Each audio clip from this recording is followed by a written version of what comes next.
సమయం వరకు తన దయగలిగిన కరుణ కలిగిన రెక్కల నీడలో భద్రపరిచి ఆరోగ్యంనిచ్చి ఆయుష్ను పెంచి సజీవులమై ప్రభువును ఖ్యాతి చేసి ఆయన మాటల ద్వారా మన జీవితాలను సరిచేసుకోవడానికి ఈ మంచి అవకాశం, గొప్ప భాగ్యం దేవదేవుడు మనకిచ్చాడు.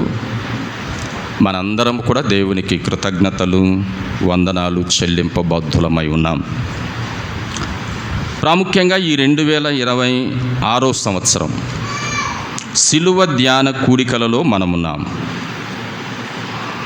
సిలువ అనే మాటకు మనము శ్రమ, వేదన, దుఃఖం, బాధ అనే అర్థాలు చెప్పుకున్నప్పుడు యేసు అనుభవించినటువంటి సిలువ ఎట్టిది అనే అంశాన్ని మనం ముందుంచుకొని యేసు బాహ్యంగా మోసిన సిలువ ఆయనకు భారమైనది కాదు అని మనము గ్రహిస్తూ, ఆయన అంతరాత్మలో ఆయన పడుతున్న ఆవేదనే ఆయన అనుభవిస్తున్న సిలువ అనేదాన్ని మనము గ్రహిస్తూ వస్తూ ఉన్నాం. ఆయన అంతరాత్మలో ఆవేదన పడుటకు కారణం, దుఃఖపడుటకు కారణం, చింతపడుటకు కారణం మానవులమైన మన అవిధేయత. మన అవిధేయతను బట్టి ఆయన మనసులో కలుగుతున్న దుఃఖం ఈనాటికి కూడా యేసు సిలువ వేయబడుతున్నాడు, లేక ఆయన సిలువ శ్రమలు పడుతూ ఉన్నాడు. ఎందుకంటే సిలువ అనేటువంటిది యేసు బాహ్యంగా మోసిన ఆ దినముతో అది పరిసమాప్తమైంది. కానీ అసలు సిలువ ఏదెనులోనే ప్రారంభమైంది. మానవుడు దేవుని ఆజ్ఞను అతిక్రమించినప్పుడే దేవుడైన యెహోవా భూమి మీద నరులను చేసినందుకు ఆయన హృదయంలో నొచ్చుకొని ఆయన సంతాపపడ్డాడు అన్నటువంటి ఆ మాట దేవుని అంతరాత్మ ఆవేదనను మనకు గుర్తుకు తెస్తుంది. కాబట్టి మనము ప్రతి సంవత్సరం కూడా ఈ సిలువ ధ్యాన కూడికలలో పాపము యొక్క పరిపక్వత, అంటే పాపము విస్తరించే కొలది సిలువ అనగా దుఃఖము అధికమవుతుంది అనే విషయాన్ని గమనిస్తున్నాం. మనం ఆదికాండము నుండి ప్రారంభించి ప్రతి గ్రంథములో మానవ అవిధేయతను గూర్చిన విషయాలు నేర్చుకుంటూ వస్తూ ఉన్నాం. దాదాపుగా నేను సంఘ కాపరిగా మీ మధ్యకు వచ్చిన నాట నుండి ఆదికాండంతో ఆజ్ఞాతిక్రమ పాపముతో పాపము యొక్క విస్తృత స్థాయి ఎలా వస్తుందో ఒక్కొక్క గ్రంథంలో దానిని మనం చూస్తూ వస్తూ ఉన్నాం. గడిచిన ధ్యానాల్లో కూడా మనం సమూయేలు 2వ గ్రంథం మీద కొన్ని విషయాలు చూచాం. ఈ సంవత్సరం కూడా సమూయేలు 2వ గ్రంథం మీద కొన్ని విషయాలు మనం గమనిస్తూ ఉన్నాం. ఇందులో ప్రాముఖ్యంగా గడిచిన ధ్యానంలో మనము సమూయేలు 2వ గ్రంథం 11వ అధ్యాయపు ఆధారంతో ఒక వ్యక్తి తన తప్పును కప్పిపుచ్చుకోవడానికి మరొక తప్పు చేయడం అనే అంశాన్ని ఈ అధ్యాయంలో మనం చూడగలుగుతూ ఉన్నాం. అంటే ఒక పొరపాటు మనం చేసినప్పుడు ఆ పొరపాటు మనం కప్పిపుచ్చుకోవడానికి, ఒక తప్పు మనం చేసినప్పుడు ఆ తప్పును మనం కప్పిపుచ్చుకోవడానికి, పాప సంబంధమైన కార్యం మనం చేసినప్పుడు ఆ పాపాన్ని కప్పిపుచ్చుకోవడానికి మనము చేసేటువంటి కొన్ని ప్రయత్నాలు ఇంకొక పాపం మనం చేయడానికి మూలము అవుతున్నాయి. కాబట్టి పాపము విస్తృత స్థాయిలో వెళుతుందే కానీ అంతరించిపోవడము లేదు. పాపము అనేటువంటిది మరి భూమి మీద మనం ఒక చెట్టుతో పోలిస్తే మరి నేలలో వేర్లు ఉంటాయి, పైన కొమ్మలు ఉంటాయి. శాఖోపశాఖలుగా పాపము విస్తరిస్తుందే తప్ప అది పూర్తిగా ఈ భూమి మీద అంతరించిపోవడము లేదు. నోవహు కాలంలో దేవుడు పాపమంతా ఆ జలప్రలయము ద్వారా పాపాత్ములందరినీ ఆయన తీర్పు ద్వారా సమూలంగా తుడిచివేసి నీతిమంతుడైనటువంటి నోవహు ద్వారా మరలా నీతిమత్వపు బీజాలతో మానవులు భూమి మీద విస్తరించాలని కోరుకున్నాడు. కానీ అదే నోవహు మత్తు పదార్థాలు సేవించి వస్త్రహీనుడిగా పడిపోయేటువంటి విధానం పాపము ఏదో ఒక మూలన దాగి ఉంది. దాని సమయం వచ్చినప్పుడు దాని ప్రతాపాన్ని చూపిస్తుంది. దాని వలన పాపము భయంకర రూపము దాలుస్తుంది. పాపము పరిపక్వత చెందుతుంది. శిలువ భారము అవుతుంది. ఏ సొంతరాత్మ ఆవేదన భరితం అవుతుంది అనే విషయాలు మనం గమనిస్తున్నాం. కాబట్టి తప్పును కప్పిపుచ్చుకోవడానికి ఇంకొక తప్పు చేసేటువంటి ప్రయత్నాలు దేవుని అంతరాత్మని ఇంకా ఆవేదన భరితం చేస్తున్నాయి. అసలు తప్పు జరగడానికి మూలమేంటో గడిచిన ధ్యానంలో మనము గమనించాం. ఒకటి, మన బాధ్యతను మనము మర్చిపోవడం. ఒక మాట మీద మనకు నమ్మకము అనేటువంటిది లేకపోవడం. మాట మీద నమ్మకం ఉంటే మనము ఆ మాటకు లోబడతాం, విధేయులం అవుతాం. మూడవది ఆకర్షణ. ఇలా తప్పులు జరగడానికి మూడే కాదు కారణాలు, ఇంకా అనేక కారణాలు ఉన్నాయి. అవన్నీ మనం ధ్యానం చేయడం కాదు, కానీ దేవుడు భూమి మీద మనకిచ్చిన బాధ్యతను మనం సక్రమంగా నిర్వర్తిస్తే తప్పులు దొరలవు. దేవుని మాట మీద మనకు నమ్మకం ఉంటే, వాక్యం మీద మనకు నమ్మకం ఉంటే మనం తప్పులు చేయం. మనము ఈ నేత్రాశకు బానిసలం కాకుండా ఉంటే తప్పిదాలు దొరలవు. కాబట్టి వీటిని మనం కంట్రోల్లో ఉంచుకోవాలి. బాధ్యతను మర్చిపోకూడదు. మాట మీద మనము నమ్మకాన్ని కోల్పోకూడదు. ఆకర్షణకు మనము లోను కాకూడదు. వీటి ద్వారా తప్పులు లోకంలో దొర్లుతాయి అనేది మనం గమనిస్తూ వచ్చాము. ఇక ఈ తప్పులు కప్పిపుచ్చుకోవడానికి మరొక తప్పు జరిగినటువంటి సంఘటనలు మనం వాక్య భాగంలో చూస్తున్నప్పుడు, చదువుకున్నటువంటి లేఖన భాగంలో దావీదు భక్తుని యొక్క లేక దావీదు రాజుగా, ఇశ్రాయేలుకు రాజుగా ఏర్పాటు చేయబడినటువంటి రాజుగా ఆయన జీవితంలో జరిగినటువంటి ఆ పొరపాటు, ఆ తప్పిదం, ఆ పాపం మనము ఇందులో చూస్తున్నాం. దావీదు గారు తన సైనికులు, తన సైన్యాధిపతులు యుద్ధములో ఉండగా ఆయన యెరూషలేములో విశ్రాంతి తీసుకోవడం తన బాధ్యతను తను విస్మరించిన వాడుగా కనపడతాడు. అంతేకాకుండా ఆయన ఒకానొక దినమున ఆ ప్రొద్దు కురుంకు వేళ సాయంకాల సమయంలో ఆయన మిద్దె మీదికి ఎక్కి షికారులు చేయడం మనకు వాక్య భాగంలో కనపడుతుంది. ఇక క్రింద స్నానం చేస్తున్నటువంటి స్త్రీ తనకు కంటబడినప్పుడు తన చూపును ప్రక్కకు మరల్చుకోవాల్సిన దానికి బదులుగా ఆమె మీద తన చూపును పారేసి ఆమె అందాన్ని మోహించి ఆమె ఎవరు ఏంటి అనేటువంటి దాన్ని తను తెలుసుకొని ఆమెను తన యొద్దకు పిలిపించి ఆమెతో శయనించెను అనే మాటలు మనకు 2వ వచనము నుండి 4వ వచనం వరకు ఉన్నటువంటి భాగాల్లో కనపడుతుంది. 5వ వచనాన్ని మనం గమనించినప్పుడు ఆ స్త్రీ గర్భవతి నైతినని దావీదుకు వర్తమానము పంపగా అనే మాటలు మనము గమనిస్తాం. ఆమె ఎవరు ఏంటి, ఉరియా భార్య అయినటువంటి బత్షెబ అనేటువంటి విషయాలు దావీదు గారికి కూలంకుషంగా తేలిచాయి. తనను తన దగ్గరకు తీసుకొని వచ్చి ఆమెతో శయనించాడు. తన అపవిత్రత మరి ఎవరు చూడలేదు అనేటువంటి భావనతో ఉండిపోయాడు. ఆమె కూడా తన ఇంటికి తను వెళ్ళింది.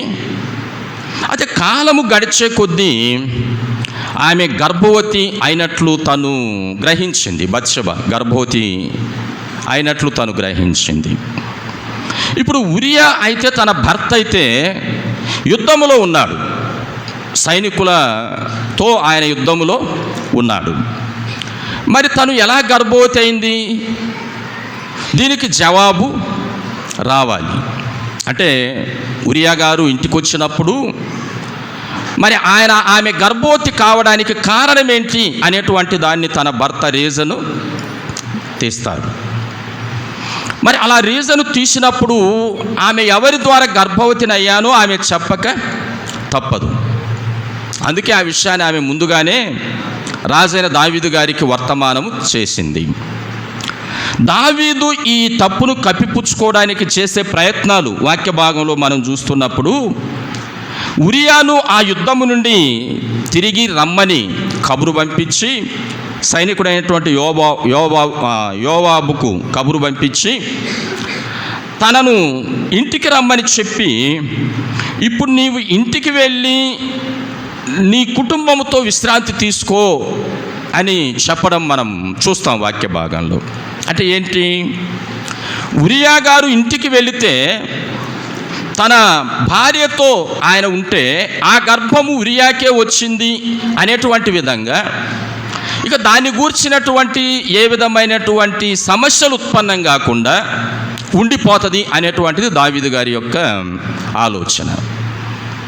అందుకే ఘోరంగా జరుగుతున్నటువంటి ఆ యుద్ధములో ఉరియాను ప్రత్యేకంగా పంపించమని యోవాబుకు కబురు పెట్టి, మరి ఉరియా వచ్చిన తరువాత ఆయన చెప్తున్నటువంటి మాట 8వ వచనం, తర్వాత దావీదు ఇంటికి పోయి శ్రమ తీర్చుకోనుమని ఉరియాకు సెలవీయగా అనే మాటలు. యుద్ధంలో చాలా శ్రమ పడ్డావు కదా, మంచిగా ఉరియాతో మాట్లాడినట్లే తన పాపం బయటపడకుండా దానిని కప్పుకోవడానికి ఉరియాతో మాట్లాడుతూ, యుద్ధంలో నువ్వు చాలా శ్రమ పడ్డావు కదా, ఇబ్బంది పడ్డావు కదా, కాబట్టి నీవు వెళ్ళి ఇంటి దగ్గర అలసట తీర్చుకో, విశ్రాంతి తీసుకో, కొద్ది దినాలు నీవు విశ్రాంతి తీసుకో అనేటువంటి మాట. ఇక్కడ ఇది ఉరియా మీద దావీదుకున్నటువంటి ప్రేమ కాదు. ఎందుకంటే అలాగా ఆయన అనుకుంటే సైనికులందరికీ అలాంటి విశ్రాంతినిస్తే శత్రు సైన్యాలు వీరిని సునాయాసంగా జయిస్తారు. కాబట్టి కేవలం తన తప్పిదాన్ని కప్పుకోవడానికి దావీదు చేసే ప్రయత్నాలు ఇవన్నీ కూడా. అలా అన్నప్పుడు ఉరియా అంటున్నాడు, రాజనగర్లో ఉండి మరి ఆయన బయటికి వెళ్ళి, మరి అతని వెనుక రాజు పలానా ఆహారం అతని వద్దకు పంపించెను అనేటువంటి మాటలు చూస్తాం. అంటే ఇప్పుడు ఉరియా ఇంటికి వెళ్ళాడా లేదా తెలుసుకోవాలి అని అంటే, తన వెనక పలహారం, తనకు ప్రేమతో ఒక అల్పాహారము పంపించినట్లు, అంటే ఉరియా ఇంటికి వెళ్ళాడా వెళ్ళలేదా ఇది కూడా రుజువు చేసుకోవాలి. కాబట్టి చెప్పిన మాట ప్రకారం ఉరియా ఇంటికి వెళ్ళి తన భార్యతో విశ్రాంతి తీసుకుంటున్నాడా లేదా తెలుసుకోవడానికి మరి ఒక మనిషిని అక్కడికి పంపిస్తూ ఉరియాకు పలహారం పంపిస్తున్నట్లు, అంటే ఆయనకు అల్పాహారం పంపిస్తూ మరి ఉరియా అక్కడ ఉన్నాడా లేదా అనేటువంటి ఆ సమాచారం కూడా తెలుసుకోవడానికి ప్రయత్నం చేశాడు దావీదు గారు. కానీ ఉరియా తన ఇంటికి వెళ్ళక తన ఏలిన వాని సేవకులతో కూడా రాజనగరి ద్వారమున పండుకొనెను. ఉరియా యొక్క నమ్మకత్వం, ఉరియా యొక్క బాధ్యత తను మర్చిపోవడము లేదు. నేను వెళ్ళి నా భార్యతో సుఖక్షేమాలుగా ఉండుటకు నా రాజ్యం మీద శత్రువులు దాడి చేస్తున్నప్పుడు శత్రువులను మీద నేను పోరాటం చేయాల్సిన దానికి బదులు నా ఇంటికి వెళ్ళి నేను విశ్రాంతి తీసుకోవడం కరెక్ట్ కాదు అనేటువంటి ఉద్దేశంతో ఉరియా తన ఇంటికి వెళ్లకుండా ఆయన అక్కడే విశ్రాంతి తీసుకుంటున్నట్లు మనకు వాక్య భాగంలో కనపడుతుంది. ఉరియా తన ఇంటికి పోలేదను మాట దావీదునకు వినబడినప్పుడు దావీదు ఉరియాని పిలిపించి, నీవు ప్రయాణం చేసి వచ్చితివి కదా, ఇంటికి వెళ్ళి పోకపోతివేమని అడుగగా ఉరియా అంటున్నాడు, మందసమును ఇశ్రాయేలీ వారును యోధావారును గుడారములలో నివసించుచుండగను నా అధిపతియగు యోవాబు నా ఏలిన వాడవగు నీ సేవకులు బయట దండులో నుండగా భోజన పానములు చేయుటకును నా భార్య యొద్ద పరుండుటకును నేను ఇంటికి పోదునా అంటే ఏంటి? నేను వెళ్ళను. ఎందుకని ఇంటికి వెళ్ళను అని అంటే, శత్రువులు మన మీద చేస్తున్న దాడి, వారు మందసాన్ని పట్టుకోవడానికి మరి నా ఏలినవాడు అనగా నా సైన్యాధిపతి అయినటువంటి యోవాబు యుద్ధములో ఉండగా, మరి నా ఏలినవాడవగు నీ సేవకులు అంటే సైనికులందరూ, రాజ సైనికులందరూ ఇక్కడ పోరాటములో ఉండగా, నేను నా ఇంటికి వెళ్ళి అన్నపానములు పుచ్చుకొని విశ్రాంతి తీసుకొని నా భార్యతో నేను సరసల్లాపాలుగా ఉండడానికి నేను వెళ్ళుదునా అని ఆయన క్వశ్చన్ మార్క్ వేశాడు. అంటే నేను వెళ్ళను, నేను అలాంటి ద్రోహిని కాదు.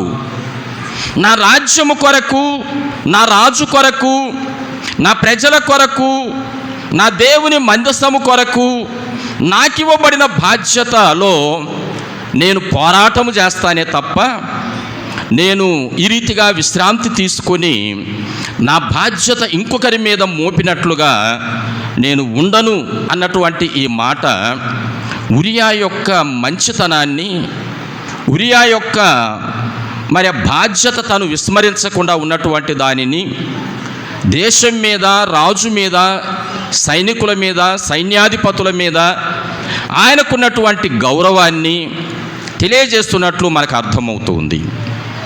కాబట్టి తప్పును కప్పుకోవడానికి ఎన్ని ప్రయత్నాలు, ఒక తప్పు చేసినప్పుడు ఆ తప్పును కప్పిపుచ్చుకోవాలంటే ఎన్ని ప్రయత్నాలు, ఆ ప్రయత్నాలు విఫలమయ్యే కొలది, ఆ ప్రయత్నాలు విఫలమైపోయే కొలది కప్పుకోవడానికి ఇక ఎలాంటి పరిస్థితికైనా దిగజారేటువంటి ఆ పరిస్థితులు జరిగించేటువంటి విధానం మనం వాక్య భాగంలో గమనించి చూస్తున్నప్పుడు ఆ రీతిగా మరి దావీదుతో ఆయన చెప్పినప్పుడు ఉరియా, ఇప్పుడు 12వ వచనం, దావీదు నేడును నీవిక్కడ ఉండుము, రేపు నీకు సెలవిత్తునని ఉరియాతో అనగా, ఉరియా నాడును మరునాడును యెరూషలేములో నిలిచెను.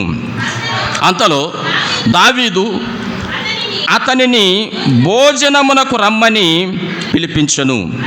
అతడు బాగుగా తిని త్రాగిన తరువాత దావీదు అతని మత్తునుగా చేసెను. సాయంత్రమున అతడు బయలుదేరి వెళ్ళి తన ఇంటికి పోక తన ఏలిన వాని సేవకుల మధ్య పరుండెను. ఒకసారి చెప్పాడు, నువ్వు వెళ్ళు, ఇంటికి వెళ్ళు, విశ్రాంతి తీసుకోమని. వెళ్ళలే.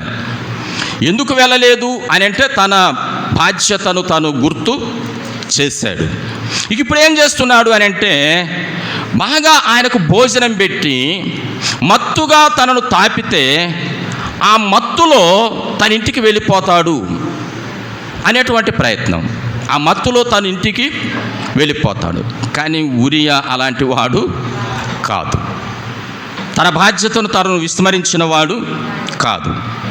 కాబట్టి ఆయన మత్తునిగా చేసి మరి సాయంత్రం ఇంటికి వెళతాడు అని అనుకున్నాడు. కానీ ఉరియా అయితే ఇంటికి వెళ్ళలేదు, ఆయన సేవకుల మధ్యనే పండుకున్నాడు. అప్పుడు దావీదు గారు, ఉదయమున దావీదు యుద్ధము మోపుగా జరుగుతున్న చోట ఉరియాను ముందు పెట్టి అతడు కొట్టబడి హతమగునట్లు నీవు అతని యొద్ద నుండి వెళ్ళిపోమ్మని యోవాబునకు ఉత్తరము వ్రాయించి ఉరియా చేత పంపించెను. ఇప్పటి వరకు జరిగిన ప్రయత్నాలన్నీ విఫలమయ్యాయి. తన తప్పును కప్పిపుచ్చుకోవడానికి తను చేసిన ప్రయత్నాలన్నీ విఫలమయ్యాయి.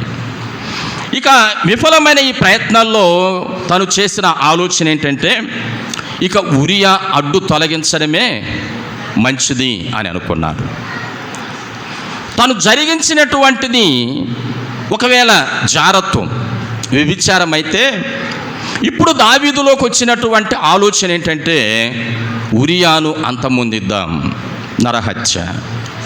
పాపము మనిషి హృదయంలో పరిపక్వత దశకు వెళుతుందే కానీ, దాని భయంకర రూపాన్ని చూపుతుందే కానీ పాపము అంతరించిపోవడము లేదు.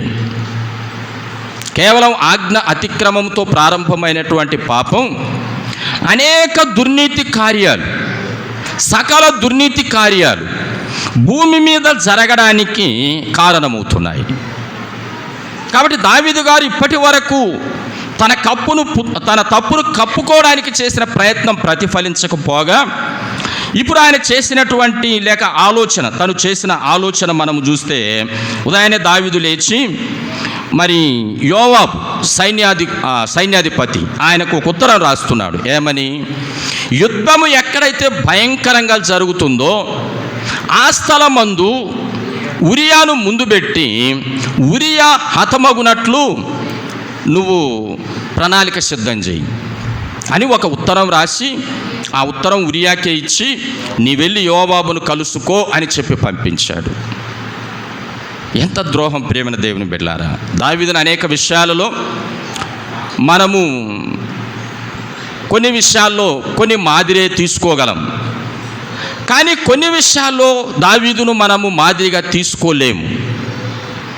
ఇలాంటి ఆలోచనలు, ఇలాంటి విషయాలు దావీదులో జరిగినప్పుడు పరిశుద్ధాత్మ దేవుడు ఎందుకు మనకు వ్రాయించాడు అని అంటే, పాపము అనేటువంటిది మనలను వీడిపోకుండా మన వెంట ఉండి మన ద్వారా అనేక నీచ కార్యాలు చేయించడానికి మన వెంటే ఉంటుంది, జాగ్రత్త అని మనకు నేర్పించడం.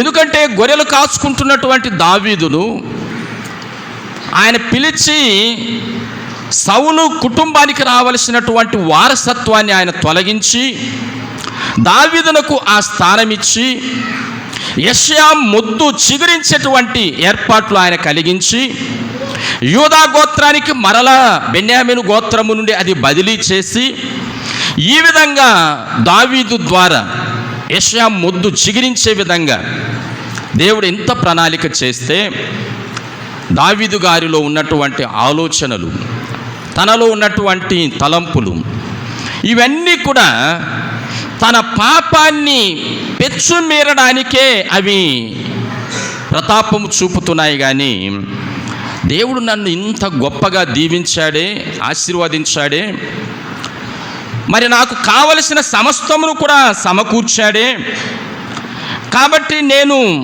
నా దేవునికి విరోధంగా నేను ఏ దోషము చేయకూడదు అనేటువంటి ఆ తలంపు తనలో లేకుండా, ఆ ఆలోచన తనలో లేకుండా క్షణికావేశానికి లోనై ఉరియా భార్యతో తాను చేసిన ఒక క్షణిక ఆవేశపు పొరపాటును సరిదిద్దుకోవడానికి ఒక నిండు ప్రాణాన్ని, అంతేకాదు సైనికులలో ఒక నమ్మకమైన వాడు, తన బాధ్యతను తను మరచిపోనివాడు, దేశము కొరకు, రాజు కొరకు, సైన్యాధిపతుల కొరకు తన ప్రాణం ఇవ్వడానికి వెనుదీయని ఒక మంచి వ్యక్తిని హతమార్చేటువంటి విధంగా ప్రణాళికలు సిద్ధం చేయడానికి మూలం దావీదు తన తప్పును కప్పుకోవడానికి. అక్కడ చేసింది మరి జారత్వ లేక వ్యభిచార పొరపాటు అయితే, ఇక్కడ చేస్తున్నది హత్య పాపం. హత్య జరిగేటువంటి పాపం చేయడానికి మూలాన్ని చక్కగా ప్రణాళిక సిద్ధము చేస్తున్నటువంటి విషయాలు మనము గమనిస్తాం. ఆ రీతిగా యోవాబునకు ఆయన ఉత్తరం రాసి పంపించినప్పుడు యోవాబు అదే రీతిగా తను ఆ ప్రణాళిక సిద్ధం చేసినప్పుడు ప్రేమైన దేవుని బిడ్డలారా 17వ వచనం, ఆ పట్టణపు వారు బయలుదేరి యోవాబుతో కూడా యుద్ధమునకు రాగా దావీదు సేవకులలో కొందరు కూలిని, హిత్తీయుడగు ఉరియా కూడా హతమాయను. ఇదంతా ఎవరు చేసిన ప్రణాళిక? దావీదు గారు చేసిన ప్రణాళిక. దేని కొరకు? తన తప్పు కప్పుకోవాలి అనేటువంటిది. తన తప్పును కప్పుకోవాలి. కానీ తన తప్పును ఈ లోక సంబంధమైనటువంటి ప్రజలు ఎవ్వరికి తెలియకుండా కప్పుకోవచ్చు. ఉరియా చనిపోయిన తరువాత ఉరియా భార్యను తన భార్యగా చేసుకొని భర్తను కోల్పోయిన ఒక స్త్రీని ఆదరించినటువంటి రాజుగా ఒకవేళ ఖ్యాతి గడించాలని అనుకోవచ్చు. ఎందుకంటే తర్వాత ఆమెను ఆయన భార్యగా చేసుకున్నాడు. అలా నేను ఖ్యాతి గడించాలి అని అనుకోవచ్చు. ప్రజలందరూ అలా తలంచవచ్చు. ఎందుకంటే ఉరియా చాలా నమ్మకమైనటువంటి సైనికుడుగా దావీదు యొక్క సైన్యంలో ఆయన పనిచేశాడు. తను యుద్ధంలో చనిపోయినప్పుడు తన భార్యను చేరదీశాడు, ఉరియా కుటుంబాన్ని చేరదీశాడు అనేటువంటి ఖ్యాతి తను గడించాలి అనేటువంటి తలంపు తనలో ఉండవచ్చు. ఇదంతా ప్రజలకు తెలియక ప్రజలు అలా అతనిని అభినందించవచ్చు. కానీ లోకరక్షకుడు, ఈ లోకాన్ని తన మాటతో సృష్టించిన దేవుడు, ఈ భూమి మీద జరుగుతున్న ప్రతిదీ ఆయనకు కనుమరుగుగా ఏది ఉండి జరగడానికి అవకాశము లేదు. కాబట్టి ఆయన చూస్తున్నాడు అనేటువంటి భావన దావీదులో లేకపోవడం ఒక రకంగా మనం విచిత్రంగా భావించవచ్చు. ఎందుకంటే మనము చేసే తప్పిదాలు మనకెవ్వరికి పక్కవారికి తెలియకుండా రహస్యంగా మనము చేయవచ్చు. కానీ దేవునికి రహస్యం అనేది ఏది లేదు. అందుకే తర్వాత ఆయన అన్నాడు, నీ ముఖకాంతిలో మా రహస్య పాపాలు కనబడుతున్నాయి. 51వ కీర్తన నాతాను ప్రవక్త వెళ్ళి హెచ్చరిక చేసిన తరువాత దావీదు గారు బహుగా పశ్చాత్తాపపడుతూ అన్న మాట ఏంటంటే, నీ ముఖకాంతిలో మా రహస్య పాపాలు కనపడుతున్నాయి. భూమి మీద ఎవ్వరికి కనపడవవి. మనం చేసే రహస్య కార్యాలు భూమి మీద ఎవ్వరికి కనపడవు. కానీ దేవునికి కనుమరుగైనది ఏది లేదు. సమరయ స్త్రీతో ప్రభు మాట్లాడాడు. యోహాను సువార్త 4వ అధ్యాయం మనందరికీ తెలిసిన విషయం. ఆమె ఎప్పటికీ దప్పిక కొనకుండా ఉండేటువంటి జలాలను ఆశించింది.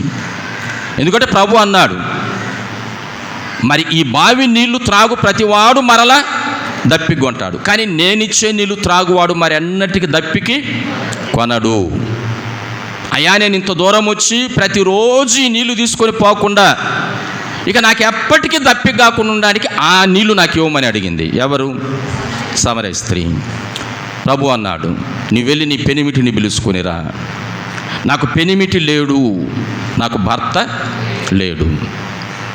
సరే, నీకు భర్త లేడని చెప్పిన మాట యథార్థమే. ఎందుకనంటే నీకు సమాజంలో ఒక గుర్తింపు కలిగినటువంటి భర్త నీకు లేడు. కానీ నీకు 5 మంది పెనిమిట్లు ఉన్నారు. వారెవరు?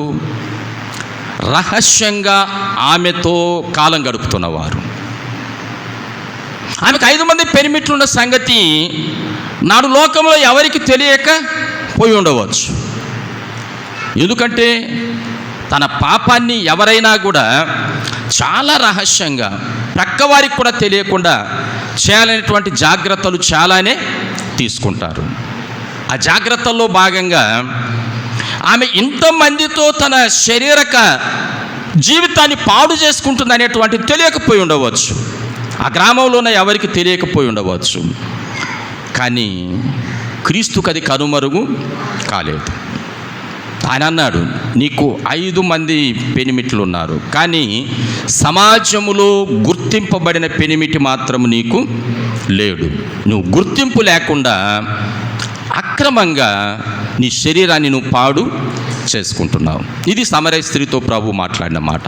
ఎలా తెలుసు ఆయనకు ఆమెకు 5 మంది పెనిమిట్లు ఉన్నారని? ఆయనేమి సమరయ రాష్ట్రంలో నివసించిన వాడు కాదు. సమరయులతో యూదులకు సాంగత్యము లేదు. సమరయ గ్రామములో, ఆమె నివసించే గ్రామములో క్రీస్తు ఉన్నవాడు కాదు. ఎలా తెలుసు ఆయనకు? ఈ లోకములో ఉన్న సమస్తము కూడా ఆయనకు తెలుసు. ఆయన కనుదృష్టికి మరుగై మానవుడు ఏది ఎప్పుడు చేయలేడు. దావీదు గారు ఆ కోవలోకే వచ్చాడు. నేనిప్పుడు ప్రజల మధ్య ఒక ఆదర్శమూర్తిగా కనపడతానని అనుకున్నాడు. ఎందుకని? ఉరియా చనిపోతే ఆయన భార్య నేను తెచ్చుకుంటే నేను ఒక ఆదర్శమూర్తిగా లోకంలో కనపడతానని అనుకున్నాడు. కానీ ఆ తప్పు దేవుడికి తెలుసు, ఆ పొరపాటు దేవునికి తెలుసు, ఆ పాపము ఆయనకు తెలుసు. భూమి మీద ఉన్న అందరి కళ్ళు కప్పవచ్చు, కానీ దేవుని కళ్ళు గప్పి మానవుడు ఎప్పుడు ఏది చేయలేడు, చేయజాలడు. మనం చేసే రహస్య పాపాలు ఎవరికి కనపడకుండా భూమి మీద మనం ఒకవేళ గొప్పగా చలామణి కావచ్చు, కానీ దేవుని దృష్టిలో మనము దోషులము. మనకివ్వబడిన ఆధిక్యతలు, మనకివ్వబడినటువంటి మరి ఆ గొప్ప విషయాలన్నింటినీ కూడా ఆయన బేరీజు వేసుకొని తప్పిపోతున్న మనల్ని గూర్చి ఆయన ఎంత ఆత్మలో ఆవేదన పడతాడో మనం గ్రహించాలి.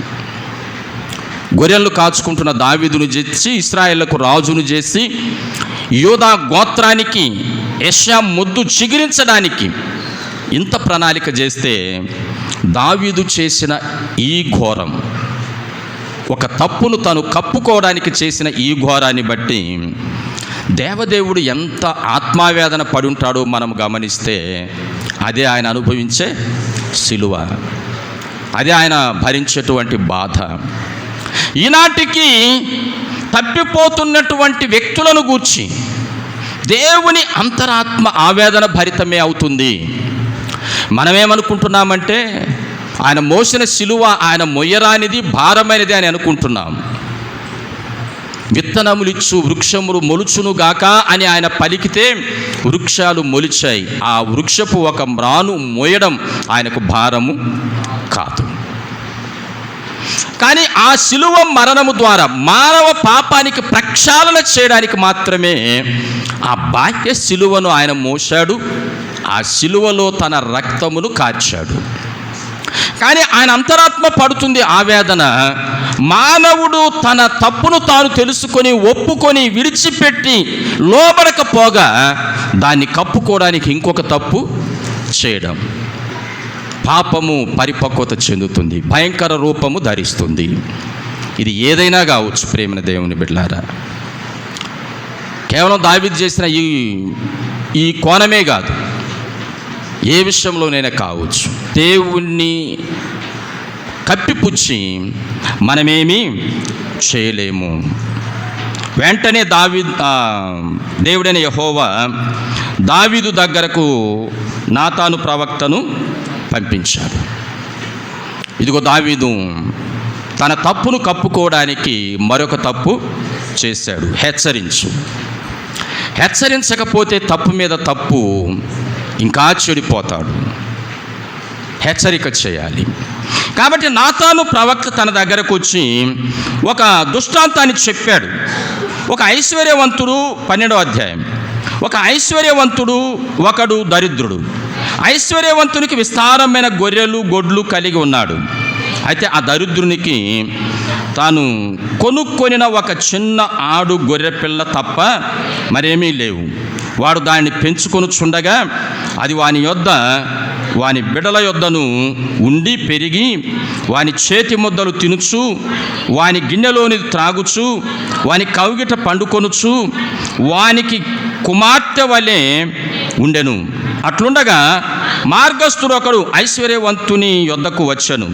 అతడు తన యొద్దకు వచ్చిన మార్గస్థునికి ఆయత్తము చేయుటకు ఆ గొర్రెపిల్లలో తన గొర్రెపిల్లలో కానీ గొర్రెలలో కానీ దేనిని ముట్టనొలక ఆ దరిద్రుని గొర్రెపిల్లను పట్టుకొని తన యొద్దకు వచ్చిన వానికి ఆయత్తమంటే భోజనం తను చేశాడు. దావీదు ఈ మాట విని ఆ మనుషుని మీద బహుగా కోపగించుకొని, యెహోవా జీవము తోడు, నిశ్చయముగా ఈ కార్యము చేసిన వాడు మరణమునకు పాత్రుడు. నాతాను ప్రవక్తను దేవుడైన యెహోవా దావీదు దగ్గరకు పంపించాడు. నాతాను ప్రవక్త వచ్చి ఒక ఉదాహరణ చెప్పాడు, లేక ఒక దృష్టాంతం చెప్పాడు. ధనవంతుడు ఉన్నాడు, చాలా గొర్రెలు ఉన్నాయి, చాలా గొడ్లు ఉన్నాయి. ఒక దరిద్రుడు ఉన్నాడు, ఒక గొర్రెపిల్ల ఉంది. ఆ గొర్రెపిల్లలతో కలిసి ఒకవేళ బయటికి వెళుతున్నప్పుడు, మేతకు వెళుతున్నప్పుడు, మరలా ఇంటికి వచ్చిన తర్వాత ఆ దరిద్రుడు ఆ గొర్రెపిల్లను తన ఇంటికి తీసుకుంటాడు, తన చేతి ముద్దలు పెడతాడు, తన దగ్గర తన ప్రక్కన పడుకుంటుంది. అలా ఉన్నటువంటి ఆ గొర్రెపిల్ల ఈ ఐశ్వర్యవంతునింటికి ఒక చుట్టం వస్తే వానికి అతిథి మర్యాదలు చేయడానికి విస్తారమైనటువంటి గొర్రెలు తనకున్నా, విస్తారమైన గొడ్లు తనకున్నా, వాటిని ముట్టుకోవడానికి, వాటిని అతనికి ఆహారం కోసం ఉపయోగించడానికి ఇష్టపడక ఆ దరిద్రుని గొర్రెపిల్లను వధించి అతనికి అతిథి మర్యాదలు చేశాడు. దావీదు గారికి చిర్రెత్తకు వచ్చింది, కోపం వచ్చింది. నిజంగా యెహోవా జీవంతో అతడు మరణమునకు పాత్రుడు. నాతాను ప్రవక్త అన్నాడు దావీదును చూచి, ఆ మనుషుడవు నీవే. ఆ ఐశ్వర్యవంతుడైన మనుషుడు ఎవరనుకుంటున్నావు? నీవే. నీవు ఎవరో అనుకొని వాడు మరణమునకు పాత్రుడు అని నువ్వు అంటున్నావు. ఆ ఐశ్వర్యవంతుడైన మనుషుడు ఎవరంటే నీవే. ఇశ్రాయేలు దేవుడైన యెహోవా సెలవిచ్చినదేమనగా, ఇశ్రాయేలు మీద నేను నిన్ను రాజుగా పట్టాభిషేకము చేసి సౌలు చేతిలో నిన్ను విడిపించి నీ యజమాని నగరిని నీకు అనుగ్రహించి నీ యజమానుని స్త్రీలను నీ కౌగిట చేర్చి ఇశ్రాయేలు వారిని యూదా వారిని నీకు అప్పగించి తిని, ఇది చాలదనుకొనిన ఎడల నేను మరి ఎక్కువగా నీకు ఇచ్చియుందును. నీవు యెహోవా మాటను తృణీకరించి ఆయన దృష్టికి చెడుతనము చేసితివేమి. హిత్తీయుడగు ఉరియాను కత్తి చేత చంపించి అతని భార్యను నీకు భార్యగా అగునట్లు నీవు పట్టుకొని ఉన్నావు. ప్రియమైన దేవుని బిడ్డలారా, సహోదరి సహోదరులారా, ఒక తప్పు ఒకవేళ పొరపాటున జరిగింది, మనం దాన్ని ఒప్పుకుంటే ఇంకొక తప్పు చేయము. అయ్యో పొరపాటు జరిగిపోయింది అని మనం దాన్ని సరిదిద్దుకోవడానికి ప్రయత్నం చేస్తే ఇంకొక పొరపాటు చేయము. కానీ దాన్ని కప్పుకోవడానికి ప్రయత్నం చేస్తే ఇంకొక పొరపాటు చేస్తాము. అలా పాపము భయంకర రూపము దాలుస్తుందే కానీ అంతరించిపోవడము లేదు. పాపము అలా భయంకర రూపము దాలుస్తున్నప్పుడు పాపాన్ని ప్రక్షాళన చేయుటకై తన ప్రణాళికనంతా క్రమపరిచినటువంటి దేవుడు ఆ ప్రణాళికలో నీవు నేను భాగము కాకుండా, ఆ పాప క్షమాపణ పొందినటువంటి దేవుని బిడ్డలము కాకుండా, ఇంకా మనము మన తప్పులను కప్పుకోవడానికి ఇంకొక తప్పు చేసేటువంటి వారంగా ఉంటే మన నిమిత్తమై యేసు పడుతున్న అంతర్మదనం, వేదన, దుఃఖం, బాధ, అదే యేసు అనుభవిస్తున్న సిలువ. యేసు సిలువ పరిసమాప్తం అయిపోయింది అనుకుంటున్నాం మనం. పాప ప్రక్షాళన కొరకు రక్తం గార్చాడు. కానీ పాపాలను ఒప్పుకోనటువంటి వారి విషయమై, పాపానికి ఇంకా చోటిస్తున్నటువంటి వారి విషయమై ఆయన ఎంత వేదన పడుతున్నాడు. అది నేటికి ఆయన మోస్తున్న సిలువ. ఆయన చేతుల్లో శీలలు కొట్టడం, ఆయన కాళ్ళల్లో మేకులు కొట్టడం, ఆయన తల మీద ముళ్ళ కిరీటం పెట్టడం, ఒక మానవ మాతృడుగా ఆయన ఉంటే ఆ గాయాలన్నీ కూడా ఒక 10 రోజుల్లో, ఒక వారం రోజుల్లో మానిపోతాయి. వాటికి తగినటువంటి చికిత్స చేసినప్పుడు మానిపోతాయి. కానీ అంతరాత్మలో కలుగుతున్నటువంటి వేదన ఎవరు తీసివేయడానికి సాధ్యము కాదు. అదే పెద్దల సామెత, మనోవ్యాధికి మందు లేదు. మనస్సులో కలిగేటువంటి వేదనకు మందు లేదు. దేవదేవుడు పాపుల కొరకై ఆయన నేటికి పడుతున్న ఆవేదన బహు బాధాకరమైనటువంటిదిగా ప్రియులారా మనం అర్థం చేసుకోవాలి, గ్రహించాలి. పాపము మనకు తెలిసిన తరువాత, నేను పాపిని అని గ్రహించిన తరువాత, ఆ పాపాన్ని ఒప్పుకొని క్షమాపణకై దేవుని పాదాలు పట్టుకోవాలే తప్ప ఈ రీతిగా దాన్ని కప్పుకోవడానికి చేసేటువంటి ప్రయత్నాలు తప్పు మీద తప్పు, తప్పు మీద తప్పు, తప్పు మీద తప్పు జరిగిపోతూనే ఉంటాయి. పాపము విస్తృతము అవుతూనే ఉంటుంది అని మనం అర్థం చేసుకోవాలి, గ్రహించాలి. కాబట్టి ఈ రీతిగా దావీదు గారు తన జీవితంలో ఒక్క తప్పు తను ఒప్పుకోవడానికి తను సాహసించి ఉంటుంటే, ఆనాడే తన తప్పును తను ఒప్పుకొని ఉండుంటే, ఉరియా భార్యతో తప్పు జరిగినప్పుడే ఒకవేళ తను ఒప్పుకొని ఉంటే, ఉరియా భార్య గర్భము ధరించేటువంటి ఆ స్థితి, లోకములో ఆమెకు వచ్చేటువంటి ఆ స్థితులను ఒకవేళ దేవుడు మరొక రూపములో దావీదు గారి ఆ పాపానికి ప్రక్షాళన జరిగించి ఉండే వాడు. అయితే ఈ హెచ్చరిక చేసిన తర్వాతనైనా దావీదులో ఒక చైతన్యము వచ్చింది, ఒక మార్పు వచ్చింది. 51వ కీర్తన మనం చూస్తాం. ఆ కీర్తనలో దావీదు గారి యొక్క పశ్చాత్తాపం మనకు కనపడుతుంది. మరి అక్కడ ఆ కీర్తన ఆయన వ్రాసినటువంటి సందర్భం మనకు వాక్య భాగంలో తెలియజేయబడుతుంది. ఉరియా భార్యతో తను పాపము చేసిన తరువాత దావీదు పొందినటువంటి పశ్చాత్తాపం. దావీదు బత్షెబ యొద్దకు వెళ్ళిన తరువాత నాతాను ప్రవక్త అతని యొద్దకు వచ్చినప్పుడు అతడు రచించిన కీర్తన. ఈ పని ఒకవేళ తను మొదటనే చేసి ఉంటే ఇంకొక తప్పు జరిగి ఉండేది కాదు. ఈ కీర్తనలో ఆయన చేసినటువంటి ఈ పని ఆయన మొదటే చేసి ఉంటే ఈ తప్పు జరిగి ఉండేది కాదు.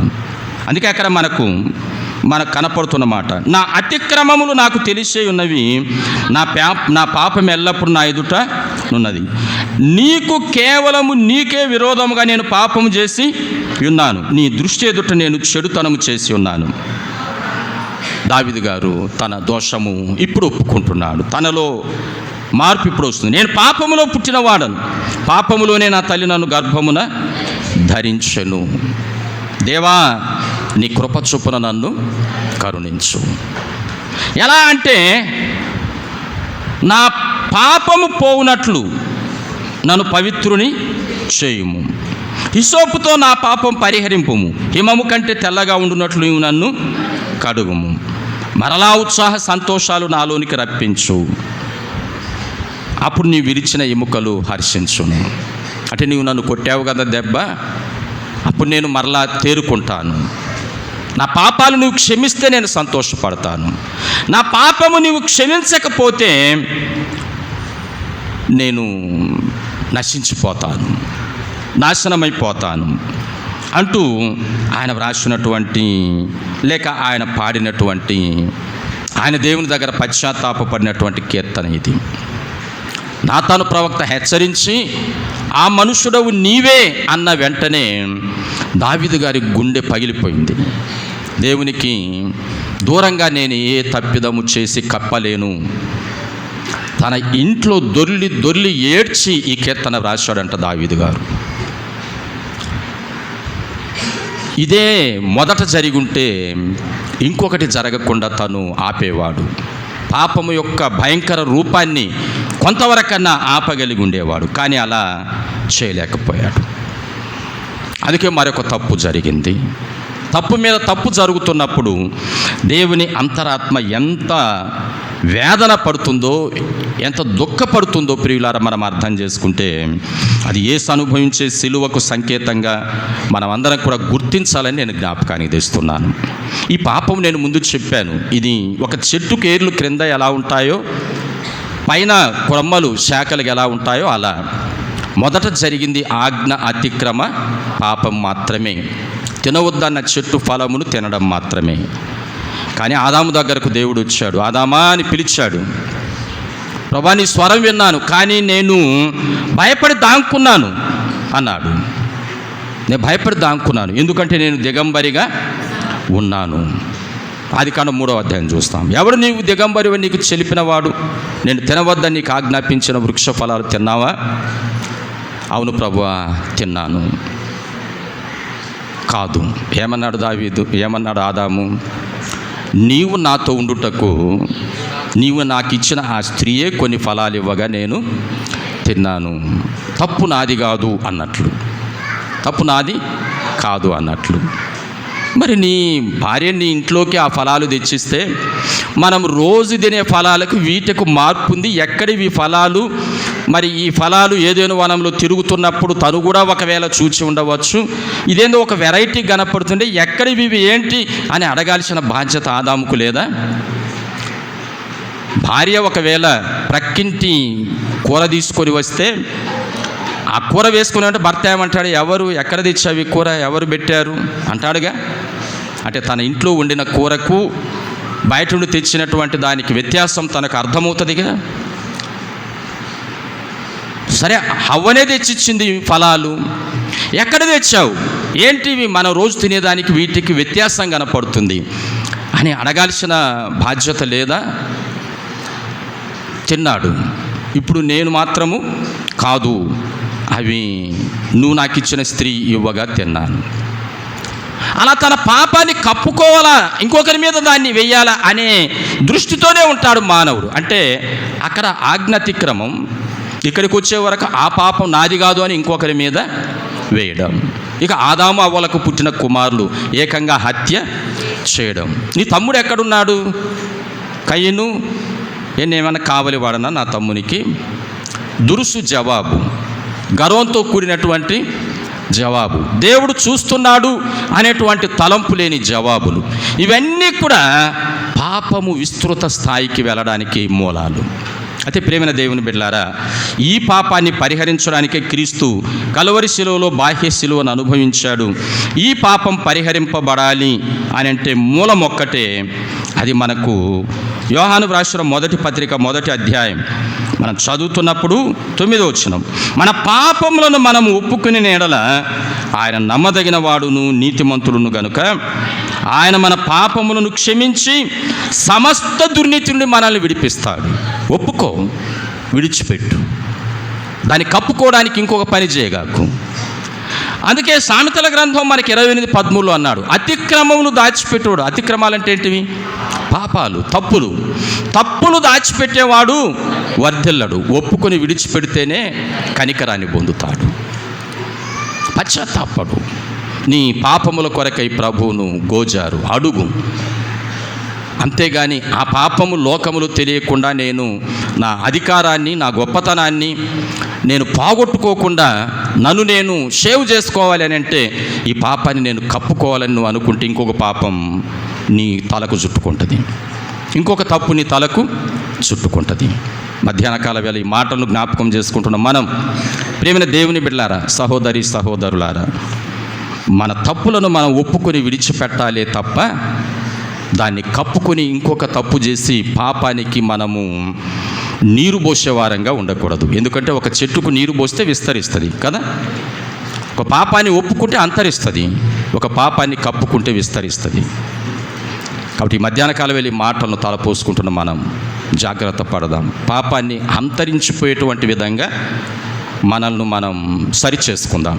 అట్టి కృప పరిశుద్ధాత్మ దేవుని ద్వారా మనందరికీ లభించాలని నేను మనసారా కోరుకుంటూ ఆకాంక్షిస్తూ ఈ మాటలతో ముగిస్తున్నాను. దేవుడి మాటలు మనందరి ఆత్మల మేళ్ళ కొరకై బహుగా దీవించి ఆశీర్వదించునుగాక. ఆమేన్. ప్రార్థన